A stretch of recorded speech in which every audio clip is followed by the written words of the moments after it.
Cyril, vicaire général, qui vient nous donner quelques informations et surtout nous parler en ce moment de carnaval, de nous parler en fait du carême. Voilà, bonjour Père Cyril. Bonjour Laetitia, bonjour aux auditeurs de Radio Massabielle. Alors avant de parler du carême, il y a quelques informations que vous souhaitez nous transmettre, notamment un pèlerinage. Nous sommes à 3 pèlerinages diocésains, mais le dernier en date est aussi celui qui arrive, qui est le plus proche. Alors voulez-vous nous en parler, s'il vous plaît?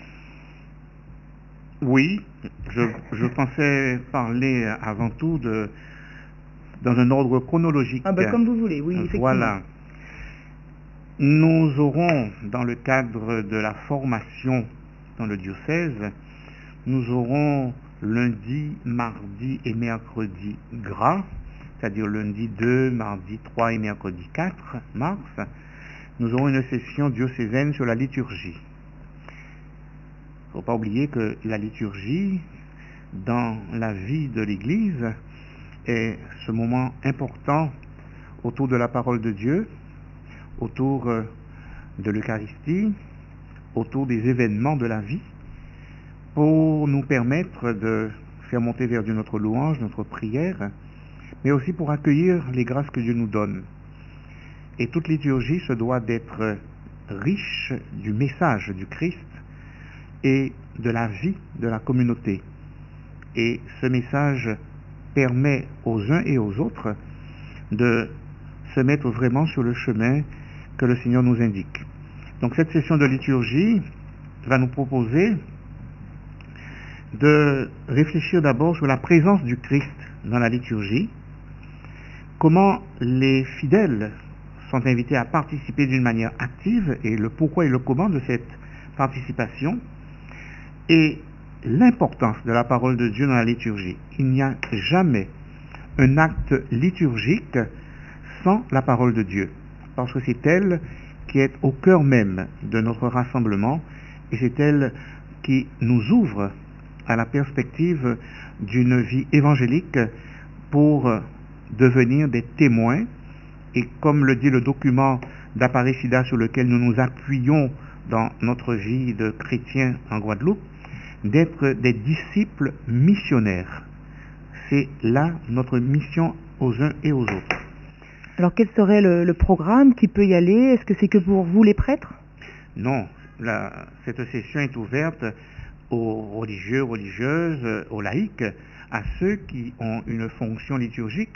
Il est évident qu'on ne peut pas faire venir tous ceux qui ont une fonction liturgique parce que c'est une question de place, mais on a demandé à chaque paroisse de venir avec 3-4 laïcs, ainsi que les prêtres bien sûr, et les religieuses qui sont impliquées dans la vie liturgique.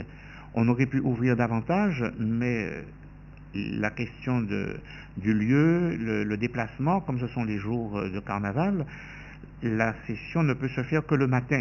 Donc de 9h à 13h, c'est un travail qui sera un peu plus ramassé, mais on ne peut pas prolonger au-delà de 13h, vu que certains doivent retourner chez eux, et que nous savons bien que pendant le carnaval, les routes sont quand même encombrées, et il y a une difficulté parfois d'entrer dans les communes.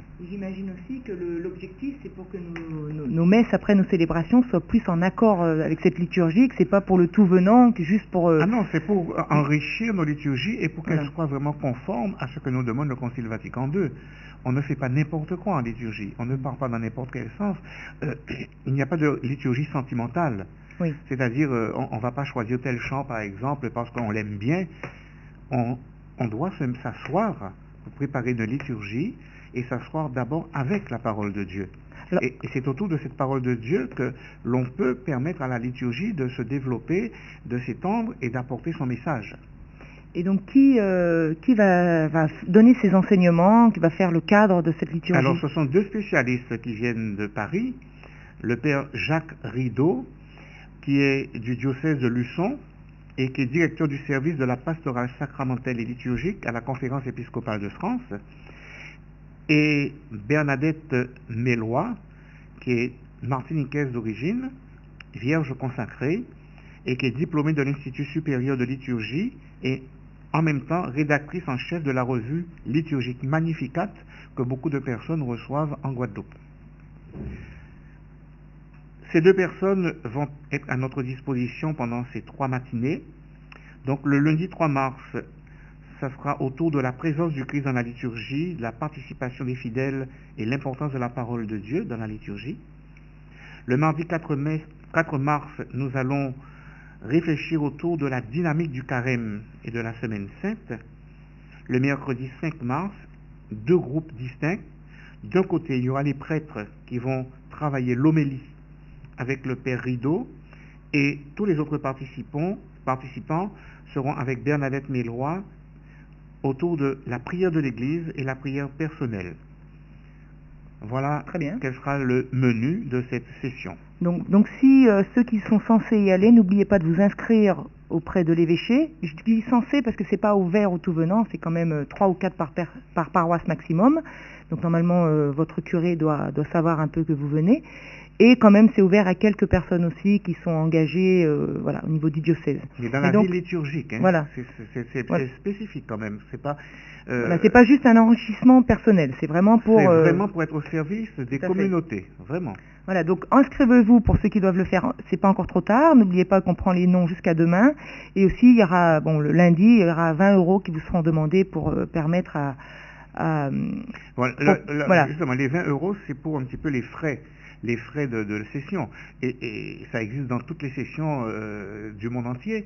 2 personnes qui viennent de France, il faut quand même participer au voyage, à leur séjour. Ça va se passer à la Jaille, les sœurs mettent à notre disposition quand même un lieu. Il y a quand même aussi quelque chose, je pense, à donner aux sœurs, ne serait-ce que pour l'entretien. Et puis il y aura certainement dans la matinée un casse-croûte qui sera offert, parce que de travailler toute la matinée, pour ne pas repartir, ceux qui habitent sur la Basse-Terre ou bien à Saint-Marie-Bertrand, ne pas repartir. Mais tout à fait, elles vont bien nous accueillir, comme d'habitude. Alors Père, en parlant de voyage, justement, donc nous allons passer au pèlerinage. Vous voulez nous en parler davantage? Oui, le diocèse a prévu trois pèlerinages cette année. On a déjà fait, on fait pratiquement le plein pour celui de juillet qui est à Lourdes. Il y en aura un à la fin de l'année, au mois de décembre, pour le sanctuaire de Notre-Dame de Guadeloupe au Mexique. Et puis... et aussi celui de Terre Sainte, pour les jeunes. Oui, mais là c'est quand même déjà un peu spécial, ça concerne les jeunes. Et puis il va y avoir, à l'occasion de la canonisation de Jean XXIII et de Jean-Paul II, un voyage diocésain, un pèlerinage diocésain, du vendredi 18 avril au mardi 29 avril 2014. Et il est important, mercredi 30.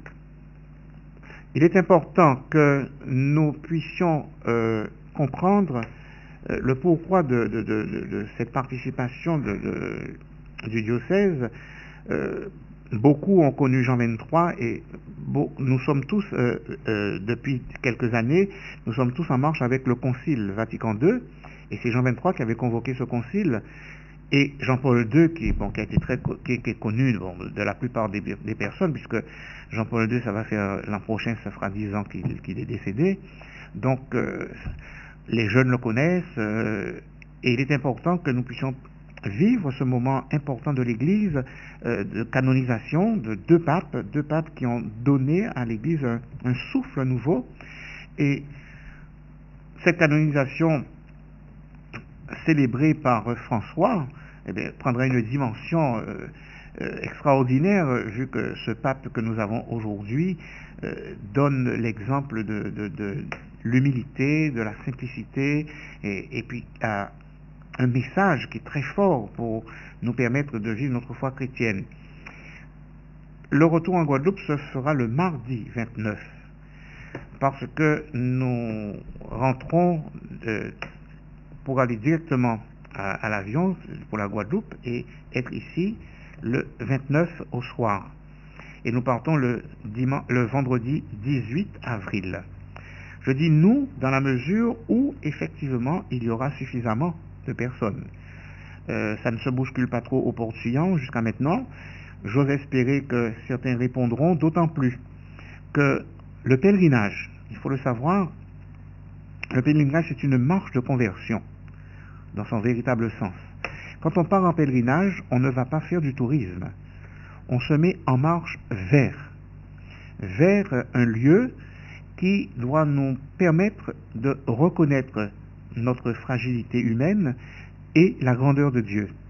Et ce pèlerinage que nous allons faire à Rome, c'est vraiment sur les pas de ces deux grands hommes qu'ont été Jean 23 et Jean-Paul II, et qui nous ont mis vraiment en marche pour pouvoir témoigner dans ce monde de l'amour de Dieu, de la tendresse du Père pour nous. Voilà pourquoi nous aurons le vendredi 18 avril, c'est le vendredi saint. Donc nous partirons le vendredi saint, donc le samedi saint et le dimanche de Pâques, nous serons à Paris, où nous devons célébrer le mystère pascal à l'église Notre-Dame des Victoires, avec le jour de Pâques, une visite de Paris en car. Le lundi de Pâques, nous partirons pour Milan en avion. De Milan, nous irons à Bergame, le diocèse de Bergame, à Soto il Monte, qui est le village natal de Jean 23 et où se trouve son musée, qui est d'ailleurs, ce musée est dû en grande part au cardinal Capovilla, qui vient d'être créé cardinal à 98 ans. C'est vraiment une reconnaissance de la part de François de ce travail qu'a accompli ce secrétaire de Jean 23. De Soto il Monte, nous irons à Florence. De Florence, nous irons à Assise. Et ensuite, nous serons à Rome pour la canonisation, avec la visite des basiliques majeures de Rome et d'autres lieux où, à chaque fois, nous nous arrêterons pour prier, pour pouvoir nous retrouver avec la parole de Dieu. Alors vous dites nous, c'est vous, c'est quelqu'un d'autre? Je dis nous parce que Monseigneur m'a demandé d'être l'accompagnateur spirituel de ce pèlerinage. Ah, donc Monseigneur ne sera pas du voyage? Monseigneur ne partira pas le même jour que nous, il restera quand même célébrer Pâques dans son diocèse, et il viendra nous rejoindre directement à Soto il Monte. D'accord.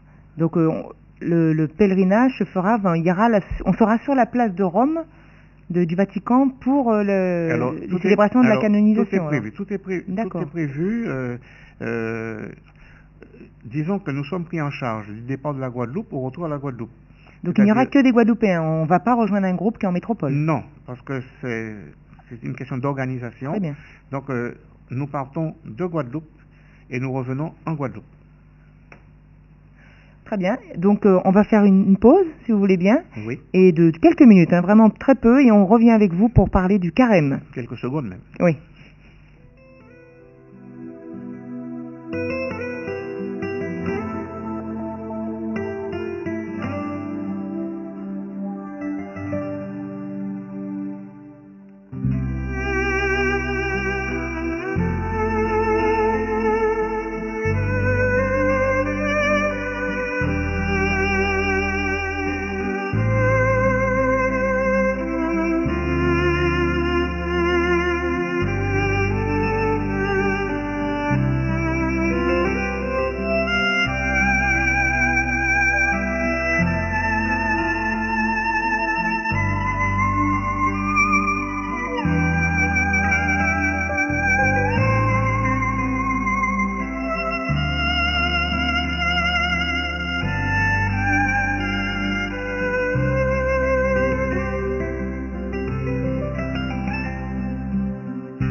Vous voyez, nous sommes partis très peu de temps. Donc nous revoici avec le Père Cyril, le vicaire général, qui va nous parler du carême. Le carême, un temps extraordinaire pour le chrétien. Un temps où nous sommes invités à nous mettre en route vers Pâques. Nous avons la parole de Dieu qui nous permet de comprendre dans quel sens nous devons vivre le carême. Quand nous faisons l'entrée en carême, que nous décidons de nous mettre en marche vers Pâques, nous posons un acte de foi, un acte de confiance. Et c'est pour cela qu'au cours de la célébration d'entrée en carême, nous venons recevoir des cendres. Les cendres qui sont le signe de notre désir de changement. Car le carême, c'est le temps de la conversion, le temps de la pénitence. Pas la pénitence, la punition, le temps où je me regarde à la lumière de la parole de Dieu et où je permets à cette parole de me scruter profondément pour pouvoir sortir, je dirais, tout ce qui a comme pollution dans ma vie, de façon à m'aérer et de laisser l'air pur de Dieu entrer dans ma vie. La notion de cendre, c'est très parlant, puisque dans la Bible, on parle des cendres. Est-ce que c'est lié Tout à fait. On est poussière et... Non, il y a cet aspect de poussière que nous sommes que de la cendre, mais il y a aussi le fait que dans la Bible, lorsque quelqu'un se reconnaissait pécheur, il allait s'asseoir sur la cendre et il s'arrosait de cendre pour montrer qu'il faisait pénitence, qu'il reconnaissait que sa vie n'était pas conforme à la volonté de Dieu, et il faisait pénitence publiquement en plus. Donc ce geste que nous faisons, peut-être que nous ne le comprenons pas toujours, mais quand je viens, le jour de l'entrée en carême, quand je viens me présenter pour recevoir les cendres, je fais une démarche vraiment d'humilité.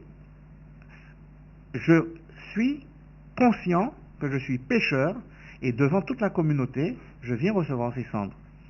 Et j'aime bien, personnellement, déposer les cendres dans la main de la personne qui vient devant moi, pour qu'elle-même puisse se mettre les cendres, pour dire, ben voilà, c'est moi qui décide, et non pas qu'on m'impose une croix sur le front. Et c'est très symbolique, certainement, mais c'est très riche aussi de sens.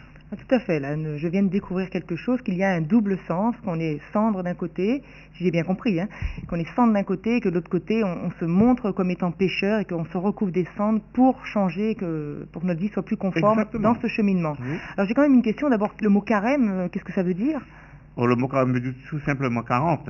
D'accord. 40, c'est-à-dire que nous sommes en marche pendant 40 jours pour pouvoir entrer dans le rayonnement de Pâques, de faire ce passage, puisque le mot Pâques veut dire passage, ce passage de la mort à la vie, ce passage du péché à la réconciliation avec Dieu, avec mon prochain, avec moi-même. Donc notre passage va durer 40 jours. Notre cheminement. Oui, c'est pour reprendre le mot. Mais nous avons aussi vécu dernièrement, juste avant Noël, un temps aussi où on était d'ailleurs en violet, les mêmes couleurs liturgiques que pour le carême. Donc l'Avent et le carême, est-ce que c'est la même chose, que c'est la même démarche? Non, l'Avent et le carême, ce n'est pas la même démarche. Quoique on est toujours dans un temps de transformation du cœur. Le temps de l'Avent, c'est le temps de l'espérance. Nous espérons la venue du Sauveur. Et dans ce temps d'espérance, on n'est pas là simplement à se mettre au balcon et à attendre que tout nous tombe du ciel. C'est un temps pendant lequel nous rentrons en nous-mêmes aussi pour pouvoir préparer le chemin du Seigneur, comme nous le trouvons dans Isaïe et comme on en parle avec Jean-Baptiste. Et préparer le chemin du Seigneur, comment puis-je préparer le Seigneur si je n'enlève pas tout ce qui est scorie dans ma vie. Donc c'est un temps d'espérance, le temps de l'Avent. Et le temps du carême, c'est le temps de pénitence. C'est vraiment le temps où je reconnais mon péché, je reconnais que ce Christ qui s'est incarné à Noël, je ne réponds pas toujours à sa demande, je ne réponds pas toujours à ses attentes. Et comme je suis pécheur et que j'ai à faire le passage de la mort à la vie, donc j'enlève de mon cœur tout ce qui est le péché, tout ce qui est contradiction avec l'amour de Dieu, tout ce qui est en contradiction avec Dieu. Et ce temps du carême, qu'on appelle le temps de la conversion, peut se faire à travers trois grandes dimensions: l'aumône, la prière et le jeûne. Et nous entendons le Christ nous dire lors de l'entrée en carême quand vous faites quelque chose, ne le faites pas pour vous faire remarquer des hommes. Et il nous donne 3 éléments. L'aumône, et l'aumône dans le secret, parce qu'il ne s'agit pas de faire l'aumône ostensiblement. L'aumône, c'est-à-dire prendre conscience qu'il y a autour de moi des personnes qui ont besoin que l'on s'occupe d'elles. Ensuite, la prière, dans le secret également. Je ne prie pas en me mettant dans les carrefours ou bien en pleine rue pour me faire remarquer. Je le fais pour que ce soit une rencontre profonde avec le Seigneur. Et le jeûne, c'est-à-dire que je mets de côté des choses qui habituellement font partie de ma vie pour me consacrer davantage à l'appel du Seigneur, à ce qu'il m'invite à vivre, et ainsi je peux, comme le dit Paul dans sa lettre aux Corinthiens, laissez-vous réconcilier avec Dieu. Parce que le carême, c'est ce temps de réconciliation avec Dieu, avec mon prochain, avec moi-même. Oui, tout à fait. Les 3 points que vous avez donnés, c'est ce que j'étais en train d'analyser, ça concerne l'autre, soi et Dieu. Donc cette démarche de pénitence, elle se fait non seulement envers Dieu, non seulement envers les autres, mais aussi envers soi-même. Oui. Et c'est peut-être pour cela que souvent on pose la question, pourquoi jeûner, à quoi ça sert de jeûner, de se priver? Et en fait, là, la réponse, elle est... Est-ce que vous pouvez peut-être nous en parler un peu plus de cette symbolique du jeûne? Oui, le jeûne... Pour beaucoup de personnes, le jeûne, c'est ne pas manger, viande. C'est l'abstinence, la viande. Alors c'est pour ça que le jour de l'entrée en carême et le vendredi saint, ce sont les 2 jours où nous sommes invités à faire jeûne et abstinence. Le jeûne, c'est effectivement ne pas faire de festin, de ne pas manger. Certaines personnes prennent juste un verre d'eau, quelque chose de ce genre, ou le pain. Ou du pain, voilà. Mais je dirais que ce genre de jeûne est relativement facile. Se priver de nourriture, c'est relativement, j'ai bien dit, facile. Par contre, il y a d'autres jeûnes qu'il faudrait regarder. La télévision. Oui. Internet. Si je passais, par exemple, chaque vendredi du carême à ne pas ouvrir mon portable, par exemple. Ou la télévision. Ou la télévision. Ou Facebook. Ou Internet, exactement. Ça aussi, c'est faire jeûne. Parce que le portable, c'est quand même une relation à l'autre, donc oui, tout dépend. Oui, mais je peux très bien rester une journée. De toute façon, si je fais une journée de jeûne, c'est pour me consacrer au Seigneur. Si je me prive de nourriture, ce n'est pas pour dire que je me prive de nourriture, c'est pour donner le temps que je passe normalement à table au Seigneur. Donc, si je me prive de portable, c'est pour remplacer ce temps-là par une rencontre avec le Seigneur, avec la parole de Dieu, et la prière.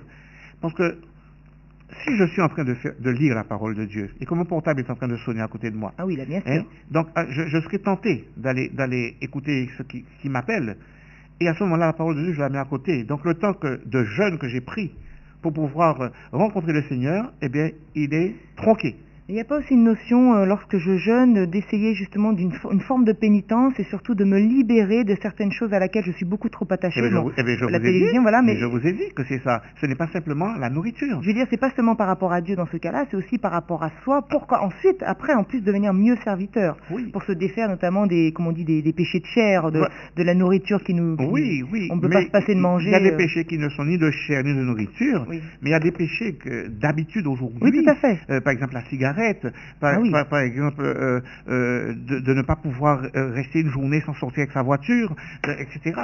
Je pense on l'a vu lors des grèves d'essence, effectivement. Oui, mais il nous faut trouver des choses qui effectivement nous privent. Donc c'est individuellement que c'est à nous de trouver ce qui effectivement nous coupe des autres. Et on n'a pas à aller dire aux autres, voilà ma façon de jeûner, parce que dans l'évangile, il dit, quand tu jeûnes, parfume-toi la tête. Les autres n'ont pas besoin de savoir que tu jeûnes.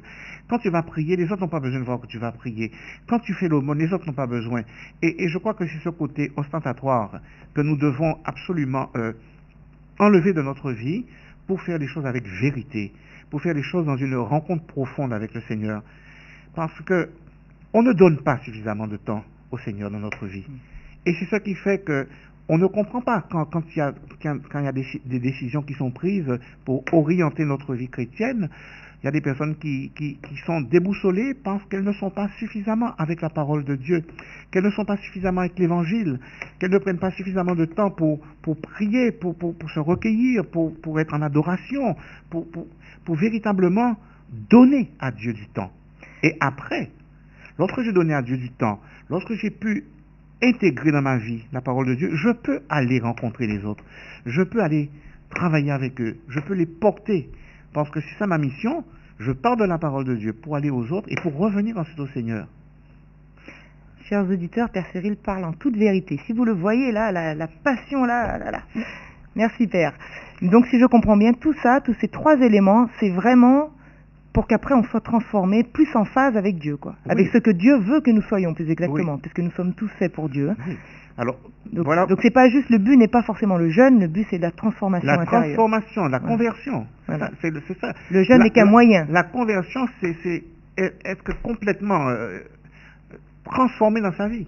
Mais on peut dire que c'est pas seulement un temps de carême. Le temps de carême, c'est pour nous mettre en route vers une conversion. Mais il me semble qu'après Pâques, il faut qu'on continue un peu à... Mais tout à fait. Tous les jours. Je ne peux pas dire pendant 40 jours, eh bien, je vais faire mon carême et après, eh bien, je vais tout récupérer les autres mois qui viennent après. Le temps du carême, si vous voulez, c'est comme une sorte de clé que le Seigneur nous confie. Pour que, à la fin du carême, j'ouvre la porte. Avec Pâques, j'ouvre la porte sur la vie que je dois mener, parce que le carême est une force qui m'a permis de me débarrasser de tout ce qui m'encombre pour pouvoir continuer ma mission jusqu'au carême suivant, parce que nous sommes faibles, nous sommes humains. Donc il arrivera un moment donné, bon, on va faiblir, et le carême revient chaque année pour nous remettre en route, pour nous permettre de nous dépasser, et pour que l'année suivante, eh bien, on gravisse un échelon de plus. Voilà. En espérant qu'en s'étant privé, par exemple, de certaines émissions de télé qu'on appréciait mais qui n'étaient pas bonnes pour nous, on soit capable après Pâques de se dire, ben non, du coup cette émission-là, j'en avais pas besoin. Je croyais que j'en avais besoin, mais non. Et donc de cheminer, et voilà, et d'avancer. Oui, sans forcément se couper du monde, évidemment, mais voilà. d'être conscient de ce qui est bon et ce qui n'est pas bon. Mais ce qui vie. était quand même important, parce qu'on parlait tout à l'heure que le portable est un moyen de communication, ce qui est important, c'est que si j'arrive à me libérer de certaines choses, je peux aller à la rencontre des autres. Parce que Internet, la télé, le portable, on reste tout le temps, on reste chez soi, on reste dans son petit coin. Donc c'est vrai qu'on est en communication avec le monde entier, mais je ne vais pas à la rencontre des autres. Je ne suis plus en pèlerinage. Parce que le pèlerinage, c'est me déplacer, c'est aller vers. Et le carême, justement, c'est un appel à aller vers.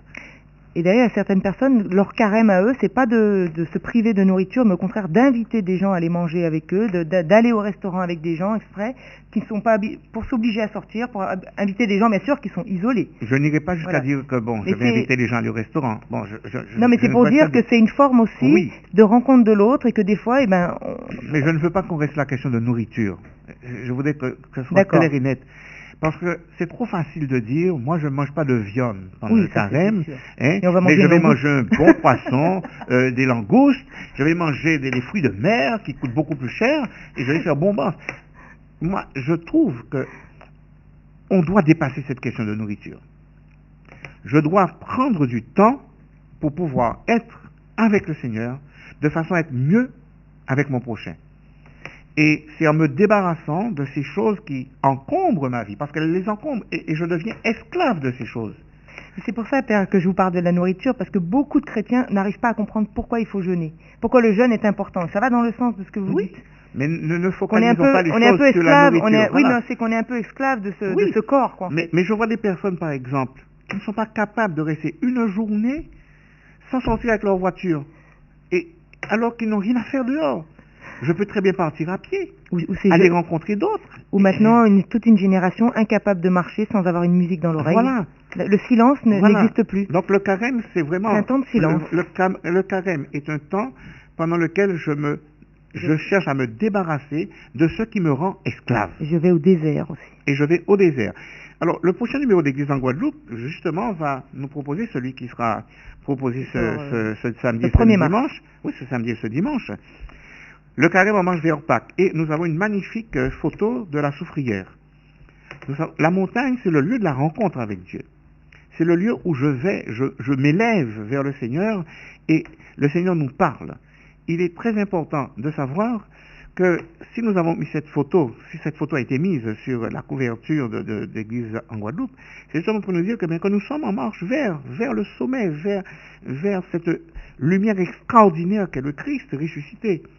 Et je prends les moyens, je vais souffrir, parce que Je ne sais pas si Faut gravir. des personnes sont déjà allées au sommet de la soufrière, mais je pense que maintenant, à mon âge, je n'y arriverai plus.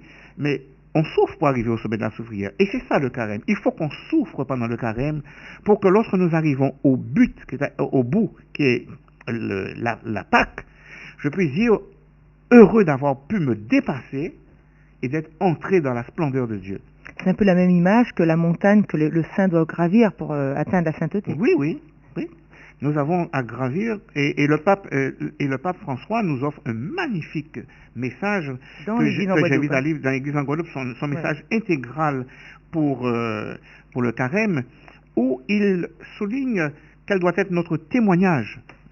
Et ce témoignage est de rejoindre Dieu à travers tout ce qui fait notre vie et à travers notre pauvreté personnelle et communautaire, vivifiée par l'Esprit du Christ, qui nous dit. Et il ajoute, la misère ne coïncide pas avec la pauvreté. La misère est la pauvreté sans confiance, sans solidarité, sans espérance. Et il dit qu'il y a 3 types de misère: la misère matérielle, la misère morale et la misère spirituelle.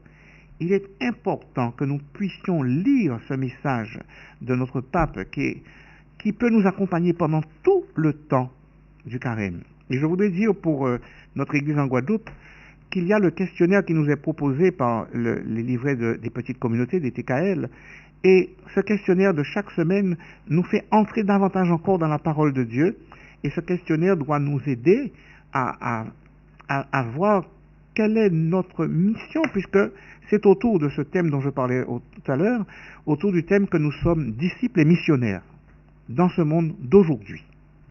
Ben merci. Donc on va s'arrêter là, juste pour dire que dans l'éditorial de Monseigneur Yocreux, on revient sur ces 3 points, l'aumône, la prière, le jeûne, mais il rajoute aussi la réconciliation, donc la confession, évidemment, puisque c'est un temps de pénitence, et aussi les catéchumènes je voulais dire justement, le temps du carême commence par l'appel décisif des adultes qui seront baptisés à Pâques, autour de Pâques.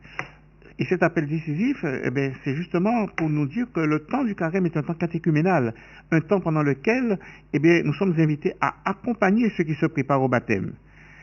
Et la deuxième chose, si nous avons jeûné convenablement, et dans le sens que nous avons présenté tout à l'heure, automatiquement, notre temps de carême doit se terminer par la confession. Ce sacrement dont a parlé le pape dernièrement, qui nous dit de ne pas fuir la confession, au contraire, de venir à la confession, parce qu'il nous faut faire cette démarche en reconnaissant que nous sommes pécheurs, en reconnaissant que la grâce de Dieu nous est donnée, en reconnaissant à quel point nous sommes aimés du Seigneur qui est miséricorde. Et on ne peut pas se permettre de dire, moi je me confesse directement à Dieu. Il y a à prendre ce temps, à se faire humble pour devenir grand. Parce que le Christ s'est fait humble en naissant dans une crèche, il s'est fait humble en mourant sur la croix. Eh bien, nous devons passer par ce chemin d'humilité pour rayonner avec lui dans la splendeur de Pâques. Merci Père. Chers auditeurs, le temps passe très vite. Nous étions avec Père Cyril, le vicaire général qui nous parlait du carême. Merci chers auditeurs, merci Père Cyril. Merci beaucoup et à une prochaine fois. Au revoir. Priez pour moi.